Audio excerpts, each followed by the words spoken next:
ng Pilipinas, yehey! Pero nangangamba ang ilang grupo ng health workers kung handa nga ba ang bansa sa nakakahawa at nakamamatay na virus. Hindi raw angkop ang mga suit na pinasusuot sa mga health worker at kahapon nga napansin na hindi man lang naka-protective suit ang mga sumalubong sa mga dumating na Pinoy peacekeeper. Yan ang issue pag-uusapan natin sa sala ni Igan. Sala ni Susan! At Aha. kasama ko sa aking sala si Acting Health Secretary Janet Garin. Good morning po.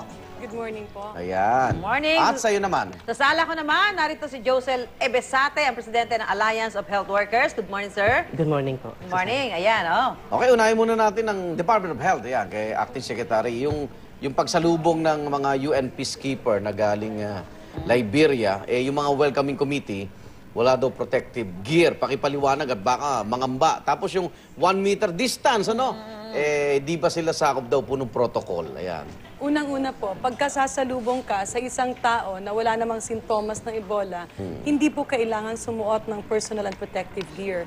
Sinusuot mo lang ito pagka ikaw ay nag-handle na ng pasyente na may sintomas. Okay. Ulitin po namin, Ebola ay nakakahawa at nakakamatay, pero hindi siya nakakahawa kung wala pang sintomas ang pasyente. Nakapasa naman sila doon sa pinanggalingan, ano? For the screening test. Ano yung pinakita pa na yung liquid, no? Yung liquido, tumatagos daw doon sa mga protective suit ng DOH. Ang tanong nga kanina nakita ko, ito ba yung dinedemo nyo, yung suot ng mga... Nagprotesta. Kahapon na nag-demo na tumatagos na yung liquid? Hindi po. Hindi yun. Ang binili ng RITM na personal and protective equipment, yung PPE, yung hazmat naman, galing po sa, yung nagkakandak ng training is WHO and CDC. Okay. Hindi naman nila papayagang hindi pre-qualified at hindi pasado sa kanila yung hazmat. Ay, Sir, ano pasagutin muna natin bago doon sa isang issue. Yun nga po. Kasi nung nag-press conference ho sa Secretary Ona nung 21, nakita ho natin may full body hazmat siya at saka may full face na protective gear. Pero nung training noong 28, ang ginamit nga ay sinubukang... Iba na.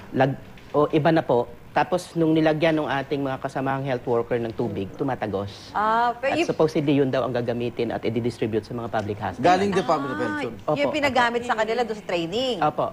Pero hindi po yun yung ginamit sa training sa RITM. Yan po sigurado po kami. Kasi hindi naman pinapadala sa ano kanila. yung binigay daw na supply? Hindi po namin alam that we will have to discuss and look into. Baka po may miscommunication. Pero yung PPEs po, hindi po namin basta-basta pinamimigay. Naka-preposition siya sa ilang hospital at ilang regional centers. Gagamitin lang siya kung kinakailangan. Kasi buwis po ang bumili nun. Hindi po pwedeng basta-basta ipamigay. Yun nga, kung ikaw para to, ito parang silver, eh. Sinusunod. Ba ganyan ba binigay sa inyo? Yan din ba? Ganyan. At tumatagos dyan ang liquid. Nung sa press con... Hindi, yan yung press con. Yan yung press con. Pero yan yung sa inyo na, yung sa training na po, iba na yung gamit. Ano pagkakaiba sa yare? Hindi, training lang yata. Sa tela? yung tela mismo. Yung tela mismo, tumatagos. Siguro yung the way na isuot yun. Pero Yun lang. halos kapareho. Kasi parang, syempre, hindi mo naman basta-basta magtatapon ka lang na magtatapon. Oo. Tsaka Pero yung ito, yung ginamit ba sa training, hindi yun ang gagamitin sa actual pag pumasok yun ang na yun? gagamitin. Dalawang klase po kasi yun. Meron po kasi yung isa na for the medical technologists. Kasi sila yung mas exposed. Direct po ang contact sa virus nasa laboratory.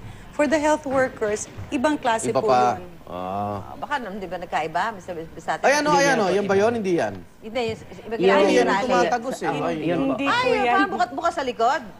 Hindi. Iba yun.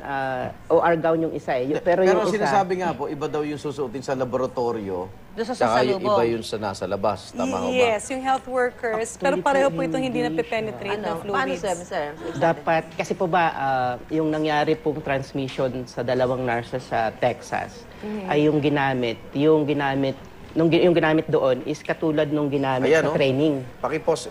Yung ginamit sa training. Opo, na kung saan, yun nga, yung material niya ay natatagos ng liquid. Pero hindi po yan yung ginamit sa training. Let me check. Pero ang pagkaalam namin at Dali nyo ilang kaya beses sa ko office ni Secretary yung... Yeah, we will yung coordinate. tumatagos yung Yung sinasabi mo sa Nakikiusap tele. lang kami kasi Ayan o, parehas ba yan?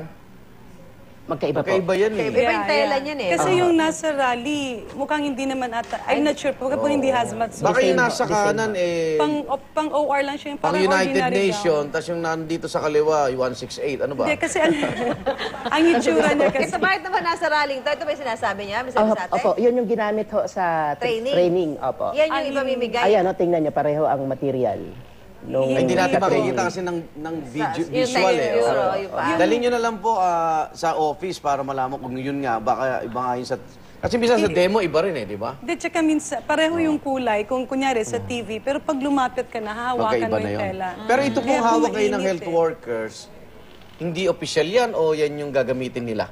Saan po? Yung Yan, sa yung nakita sa pinapademo rally? po Hindi nila na- po yan. Kasi hindi yun. yung hazmat At least suit, may sobra siyang assurance. mainit eh. Oo nga Kaya naman. kung magra-rally ka, tapos suot-suot mo yan, Hindi. ang hirap May kasi matay sobrang ka. init.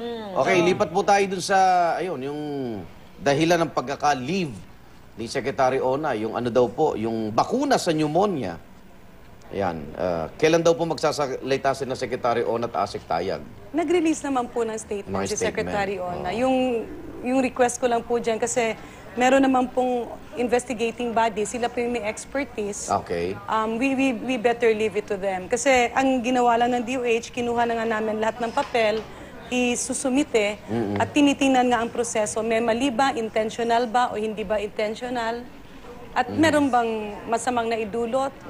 Ganun naman po. Kamusta po pagbabantay nyo dun sa bakuna? Yun nga po. Nagulat din ba kayo? Nung... Oo, kasi parang out of the many cabinet secretaries ni Pangulo Aquino. ng Pangulong Aquino, first time ho ito na ang isang secretary pinaimbestigahan mismo ng ating Pangulo. Oo nga. Samantalang alam natin, mas marami pang mas malalaki actually mga anomalya sa ibang departamento, hindi pinaimbestigahan. Bakit dito sa DOH ay tinarget? Ba't din nyo pa banggitin si Abad, di ba? O yung mga ibang cabinet. I-mention ko lang, no? Kasi yung statement na hindi pinaimbestigahan, I also believe it is unfair.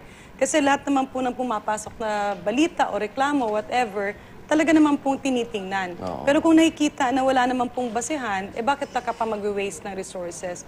What's happening in this investigation, it's not pointing to any person. Kundi tinitingnan yung sistema, yung proseso, may na-violate ba para hindi na maulit.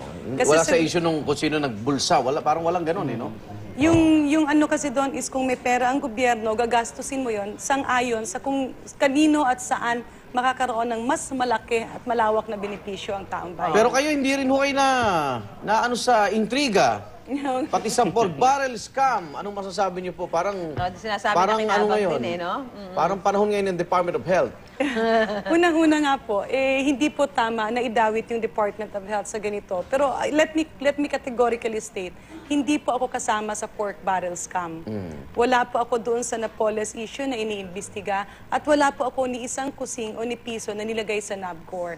Nung lumabas ito several months ago, NABCOR, agad-agad pa akong pumunta sa DOJ at nagpresenta nga ako kasi nakita ko sa balita. Dada nang sabi ni Secretary Laila at nung NBI doon na, ma'am, wala po, hindi po nalilink at hinahanap pa namin kung meron mang ibang ebidensya, ipapatawag ka namin. So, Okay. I believe the news that came out yesterday is highly malicious. Last statement po sa inyo, Mr. Bisate, kaugnay ho ng ating ginagawang paghahanda sa Ebola. Yun nga po. Kami po ay naniniwala na parang niloko po tayo ng ating Department of Health kaugnay sa ating preparasyon. Una-una doon pa lang sa personal protective suit ay talaga pong iba ang nilabas sa press conference at iba yung nilabas doon sa training na yun daw ang gagamitin sa buong kapuluan. Kaya sana tignan ho natin ng maigi ito at aminin natin kung nasaan na ba tayo sa preparasyon kasi mismo ang Department of Health, BSL, inamin na BSL or Biosafety Level 2 lamang ang capacity ng ating mga health facilities ngayon. Kaya dapat talaga iangat ito hanggang sa BSL Level 4 Okay. para angkop doon sa Ebola. Hindi mahawa yung mga health workers natin. Para Okay, maraming salamat. Sana po sapat na yung oras na naibigay po natin. Acting Health Secretary Janet Garin, maraming salamat po at... Josel Bisate, ang presidente po ng Alliance of Health Workers.